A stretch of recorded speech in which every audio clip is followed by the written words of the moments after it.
Let me get this together.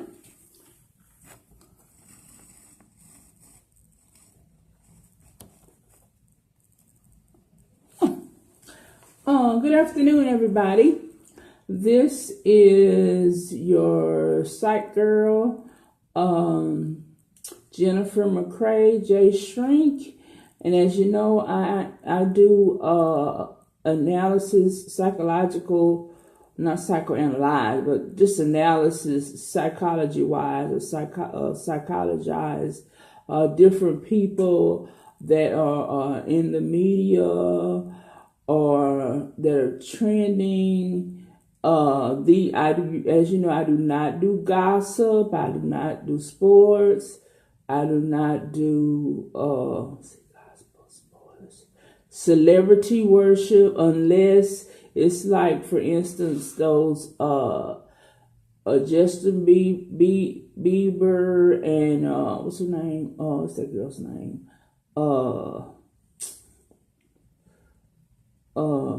Simpson.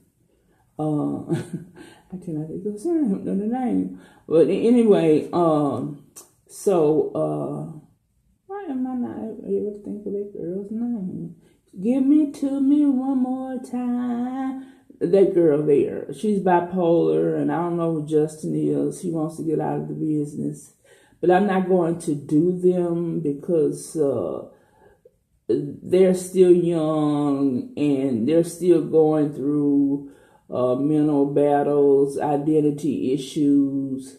I like to do firm people, such as my Omar Johnson series, my R. Kelly series, Richard Spencer, just a lot of different people. So today we're going to get to Miss Candace Owens. And right now we want to know, is Candace a fraud, a coon, or opportunist? And another one I have, I'll tell you when I do after I do this clip, and I'll get your commentary.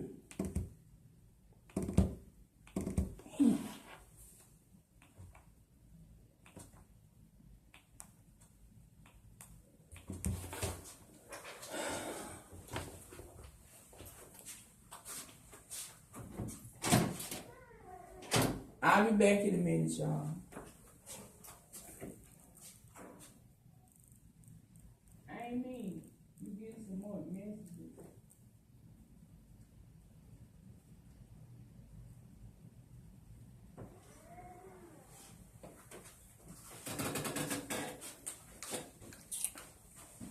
My kid's going to be texting me for a while, probably.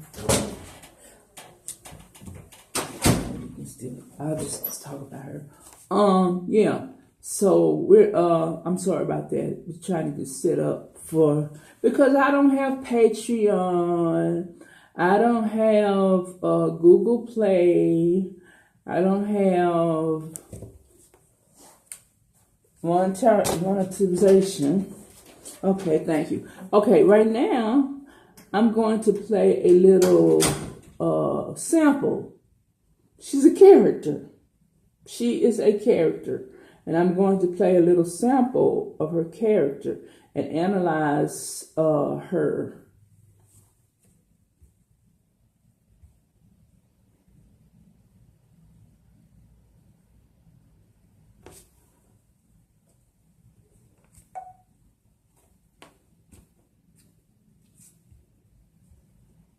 White supremacy, racism, white nationalism, words that once held real meaning, have now become nothing more than election strategies. Every 4 years, the black community is offered handouts and fear. Handouts and fear. Reparations and white nationalism. This is the Democrats' preview.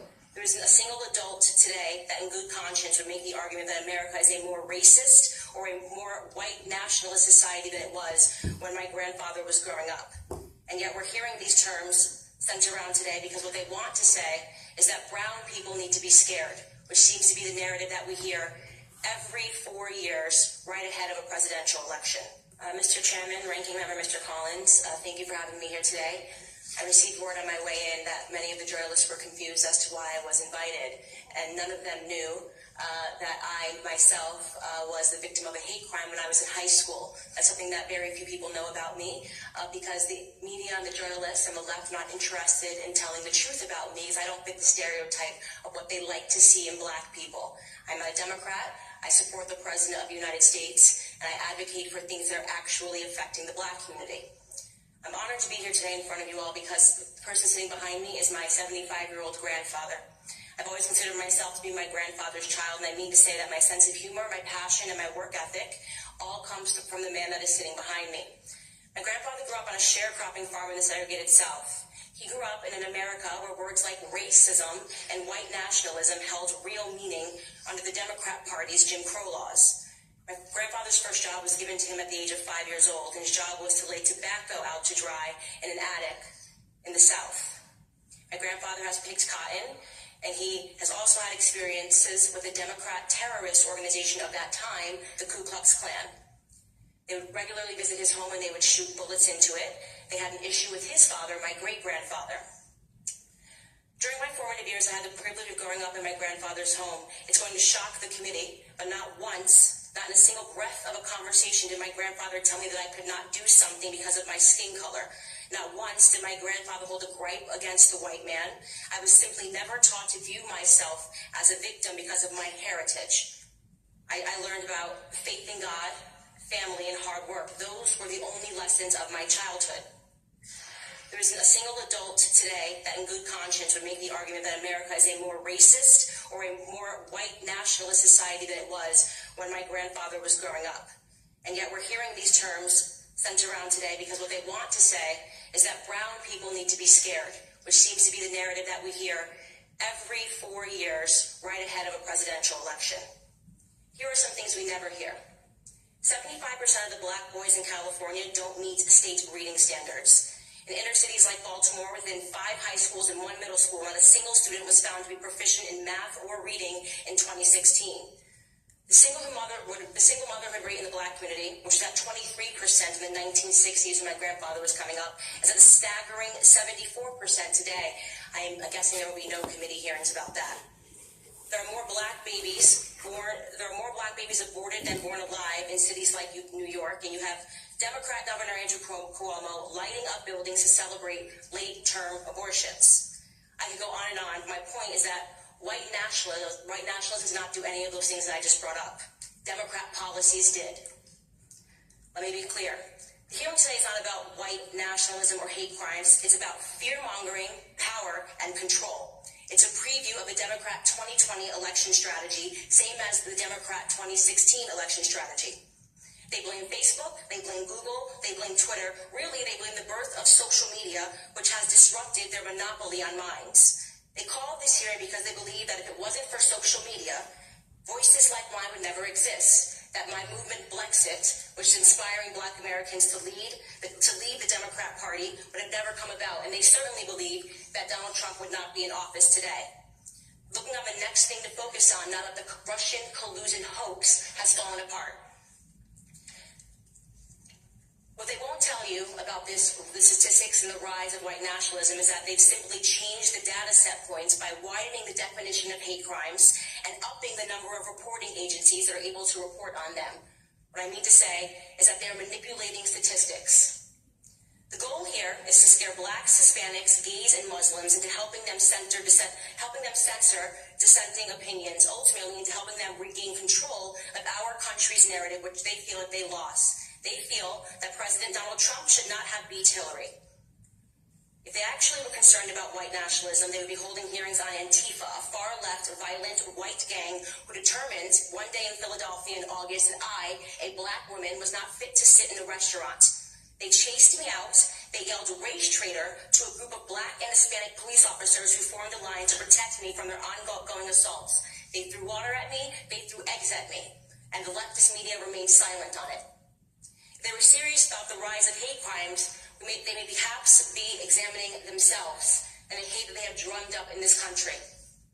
Bottom line is that white supremacy, racism, white nationalism, words that once held real meaning, have now become nothing more than election strategies. Every 4 years, the Black community is offered handouts and fear. Handouts and fear. Reparations and white nationalism. This is the Democrat preview. Of course, society is not perfectible. We've heard testimony of that today. There are pockets of evil that exist, and those things are horrible, and they should be condemned. But I believe the legacy and the ancestry of Black Americans is being insulted every single day. I will not pretend to be a victim in this country. I know that makes many people on the left uncomfortable. I want to talk about real issues in Black America. I want to talk about real issues in this country and real concerns. The biggest scandal, this is my last sentence, in American politics is that Democrats have been conning minorities into belief that we are perpetual victims, all but ensuring our failure. Racial division and class warfare are central to the Democrat Party platform. They need blacks to hate whites, the rich to hate the poor, and soon enough it'll be the tall hating the short. The time of the witness has expired, Ms. Clark.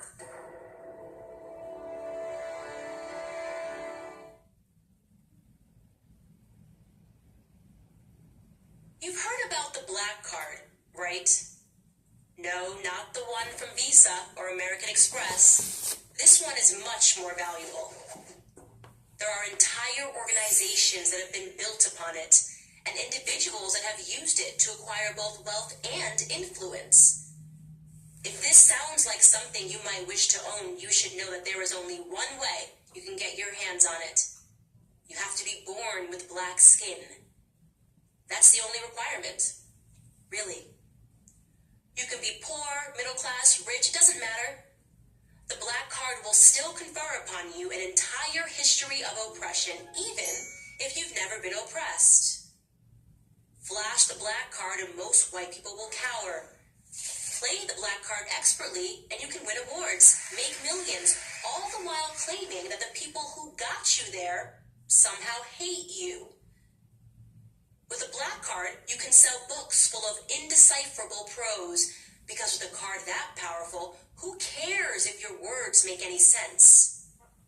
You can call yourself a civil rights leader and shake down multinational corporations, or you can torch your own neighborhood because you didn't like the outcome of a grand jury verdict. Ironically, the people you might think have the most legitimate claim to the black card refuse to use it. Take my grandfather, for instance. He raised me from the time I was 9 years old. Born in 1941 in rural North Carolina, he started working at age 5, laying out tobacco to dry on a sharecropping farm. Jim Crow, separate drinking fountains, and the KKK were ever-present realities. He was 17 when he married my grandmother. He made a living cleaning homes and office buildings until he saved up enough money to open his own cleaning business. The thing is, he never played any card, nor did my grandmother. If they had problems, they didn't blame anybody, they just fixed them. And they raised me to do the same. Chores were a requirement in their household. So was reading the Bible every morning before school. I didn't like the Bible readings and I hated the chores, but I realize now that these small acts of discipline, although sometimes stifling, had a strong, positive impact on my character. I was a first-generation college student. This was supposed to be the ticket to prosperity, but it wasn't. I left college with a mountain of debt and no practical skills. I had just $80 in my bank account and very few prospects. I could have given up. I could have dug deep into my history and declared myself a natural product of ancestral oppression. I could have played the black card and absolved myself of all responsibility for my own stupid decisions. Except I didn't. Because it would have destroyed my grandfather's legacy. I am proud that he had the fortitude to turn nothing into something, and I have no intention of reversing that something back into a nothing. My attitude comes with a price, however. Because if you are born black, and you don't accept your natural status as a victim, then the validity of your blackness is immediately called into question. Well, so be it. If believing in myself, if accepting the responsibility for my failures somehow disqualifies me from owning an imaginary card, then let me be the first to declare that I don't want one. I also don't want Cornell West, Al Sharpton, or insert anyone else who uses their skin color to game the system as a role model. I already have my grandfather. If there's one thing that my family history has taught me, it's that I do not need a black card or an imaginary anything to make something of myself. For the record, my grandfather, now retired, lives in a home that he and my grandmother built on a plot of land they purchased in North Carolina. The very same sharecropping farm that he worked on as a small child. His story is unique. His story is beautiful because it's American. And that's the only card I've ever been interested in playing. I'm Candace Owens for Prayer University.